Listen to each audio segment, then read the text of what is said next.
যাই মাকে দেখিয়ে আসি, কত কিছু জিনিস কিনলাম। মা, হ্যাঁ বল। বলছি দেখো বাজারে গেছিলাম আজকে, পয়লা বৈশাখ আসছে না, সবার জন্য নিয়ে এসেছি দেখো। ও বাবা, আরো এত বাজার করলি? এই দুর্গা পূজায় এত বাজার করলি, বিয়া ঘরে এত বাজার করলি, আরো বাজার? হেমা, তোদের দিকে কি 12 মাসেই শপিং করতে হয়? একবার দেখো তো মা, ও, আমি সবার জন্য এনেছি, তোমার জন্য এটা এনেছি, আর দিদির জন্য, বাসুর জন্য, নিজের জন্য, বাচ্চাগুলোরও এনেছি এক দুটো। ভাল লাগছে নাকি?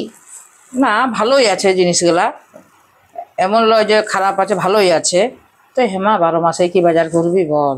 কি হলো মা? ওইখান থেকে আওয়াজ পাচ্ছি আমি। এই তোরা বাজার গেছিস, এত কিছু কিনে নিয়ে এসেছিস, তো কত তোরা বাজার করছিস বাবা বল? 12 মাসেই তোদের বাজারেই শেষ হচ্ছে নাই। আমার লাউনো, সামনে আসছে পয়লা বৈশাখ উৎসবের দিন। ও আর আমি মিলে গেছিলাম, কিনে নিয়ে আইলাম। সবার জন্য কিনেছি, তোমার জন্য কিনেছি, ওর জন্য কিনেছি, সবার জন্য কিনেছি। আর ছাড়ো, বকাবকি বন্ধ করো, ওরা মনটা খারাপ হয়ে যাবে। নিয়ে দাও তো, কোনটা ভালো লাগে তোমার? এই যে বলছে এইটা আমার জন্য এনেছে, তো ঠিকই আছে, পছন্দ হলেও আছে না হলেও আছে। তুমি চুপচাপ কেন বসে আছো? এত কষ্ট করে সবকিছু নিয়ে এলাম, মায়ের ভালো লাগছে না, ওটা খারাপ লাগছে মনটা একটু। আরে পাগল, মায়ের ভালো লেগেছে।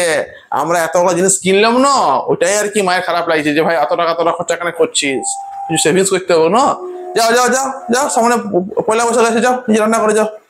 যাও, এখানে আর বসে থাকো না।